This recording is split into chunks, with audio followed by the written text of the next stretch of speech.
BRICS chamber of commerce and industry India chapter ने शुक्रवार 19 जनवरी को ले मेरिडियन होटल नई दिल्ली में ब्रिक्स CCI वार्षिक मान्यता पुरस्कार 2024 की सफलतापूर्वक मेजबानी की। BARA ब्रिक्स ब्लॉक की ताकत का प्रतिनिधित्व करता है।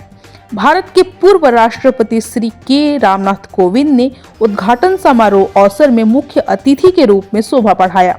उन्होंने व्यवहारिक दृष्टिकोण साझा किया और ब्रिक्स ब्लॉक के विस्तार के लिए सामूहिक दृष्टिकोण के साथ एक सतत भविष्य की प्रतिबद्धता को उजागर किया। रामनाथ कोविंद ने कहा कि आज प्रस्तुत किए जा रहे BARA के पुरस्कार न केवल उत्कृष्टता को दर्शाते हैं बल्कि उत्तरदायी व्यवसाय को पहचान भी देते हैं। यह दृष्टिकोण सतत विकास और भविष्य की पीढ़ियों की भलाई के अनुरूप है। समारोह ने एक दूरंदेशी परिप्रेक्ष्य को अपनाया है जिसमें शानदार खादी शो के बाद विकसित जीवन शैली और बाजरा को अपनाने पर प्रकाश डाला गया। यह सतत विकास की दिशा में एक ईमानदार प्रगति का प्रतीक है जिसमें परंपरा और नवाचार भी शामिल है।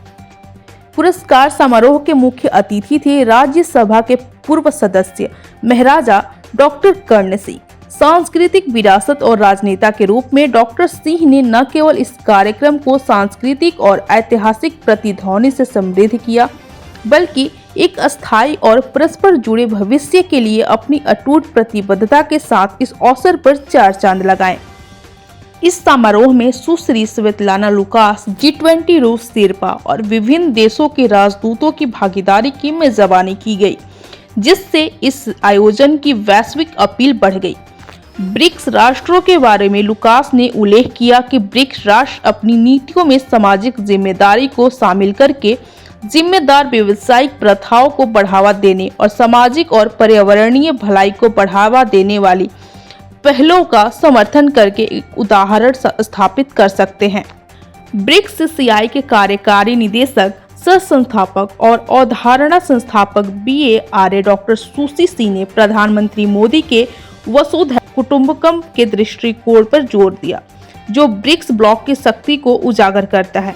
उन्होंने इन्वेस्ट इन आवर प्लेनेट विषय के तहत इस आयोजन के दौरान विभिन्न ब्रिक्स देशों से शिक्षा, व्यवसाय, समुदाय, मीडिया और नीति निर्माण के उत्कृष्ट उपलब्धियों को पुरस्कृत कर मान्यता दी। ब्रिक्स देशों के बीच वाणिज्य और उद्योग सहयोग को बढ़ावा में समर्पित एक महत्वपूर्ण संगठन के रूप में खड़ा है। तो से कार्यक्रम हुआ है ब्रिक्स चैम्बर ऑफ कॉमर्स की ओर से। मुझे बहुत अच्छा लगा ये, क्योंकि ब्रिक्स एक नई संस्था बनी है, आप जानते हैं 2010 में बनी थी। पहले 5 देश थे, अब 5 देश और आगे 10 देश हो गए और आशाएं बहुत हैं इस पे, क्योंकि बहुत सारी ऐसी संस्थाएं रह जाती हैं, बन जाती हैं, फिर काम नहीं करती हैं आगे। लेकिन इनका जो मैंने देखा पिछले 10 वर्षों में इन्होंने काफ़ी कार्य किए हैं। तो ये जहाँ तक कॉमर्स और इंडस्ट्री का प्रश्न है, मैंने कहा उसका तो जरूर वृद्धि होनी चाहिए, लेकिन ये नहीं है कि जो सारी दौलत है वो चंद लोगों के पास जाए। यथासंभव जितने गरीब लोगों के पास जा सकती है उतना अच्छा रहेगा। और ऐसा भी नहीं हो कि प्रगति करते करते वातावरण सारा नष्ट हो जाए, जो हो रहा है। इसलिए जो भी करना है एक सस्टेनेबल होनी चाहिए और जेंडर इक्वालिटी होनी चाहिए और यूथ की ओर विशेषकर ध्यान होना चाहिए। तो मैं सब यहाँ जो प्रबंधक हैं और इस संस्था के जो पदाधिकारी हैं उन सबको बहुत बहुत बधाई देता हूँ, अच्छा कार्य कर रहे हैं। कहेंगे आज के इवेंट के बारे में, पूर्व राष्ट्रपति भी यहाँ पे शामिल हुए, कैसा रहा ये डिस्कशन पूरा और कितना फायदा होगा? ये बहुत अच्छा फंक्शन था। ब्रिक्स चैम्बर ऑफ कॉमर्स का अवार्ड फंक्शन था। हमारे सोसाइटी में इतना अच्छा काम करने लोग हैं, हमारा ब्रिक्स कंट्री में है, इसको ऑनर करना है वो तो हमारा इंस्पिरेशन है।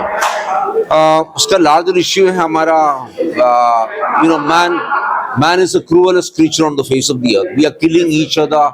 There are wars, battles all over every day. इसलिए तो we have to put an end to this. I think we have to come closer, travel more, talk to each other. हम दो each other का belief को respect करना है. इसलिए तो कल मैं इंडियन एक्सप्रेस में एक आर्टिकल भी लिखा था, क्यों मैं क्रिश्चियन हूँ, मैं राम टेम्पल को क्यों सपोर्ट कर रहा है. हमारा 85% का लोगों को विश्वास है राम इधर जन्म होगा. He was born here, इधर he was living there, and therefore क्यों नहीं. India's favorite God के लिए एक टेम्पल चाहिए. आज की प्लानिंग 2018 में शुरू हुई थी, कंसेप्ट 2018 में बना था.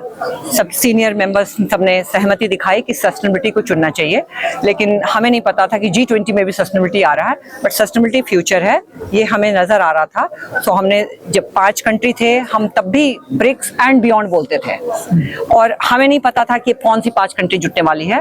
बट जब हमें दिखाई दिया कि ये 5 कंट्री अभी जुड़ने वाली है G20 के इसमें ब्रिक्स की समिट में 2023 में, हमें पता चल गया कि ये कंट्री जुड़ने वाली है. ये अपॉर्चून टाइम लगा हमें, तो हमने सस्टेनेबिलिटी को थीम बना के, इन्वेस्ट इन योर प्लैनेट को थीम बना करके इसको कंसेप्चुअलाइज किया. ये जो पूरा आज का इवेंट हुआ है, पूर्व राष्ट्रपति जी भी आए हैं, तो कितना समय लगा सारी चीजों को व्यवस्थित करने में इस इवेंट को, क्योंकि आप लोगों ने फर्स्ट टाइम ऐसा इस इवेंट में तो लगभग 6 महीने और पूरी टीम का 24 घंटे का सपोर्ट रहा है. टीम यहाँ पे मौजूद है, जो इनकी मुस्कुराहट बता रही कि कितनी मेहनत गई है इसके पीछे. बाकी राष्ट्रपति जी ने हम लोगों को समय दे दिया था, 2 महीने का पूरा टाइम लगा उनका प्रोसेस, सिक्योरिटी प्रोटोकॉल, बहुत सारी चीजें होती है. बाकी डिटेल्स में उसको नहीं बोला जा सकता.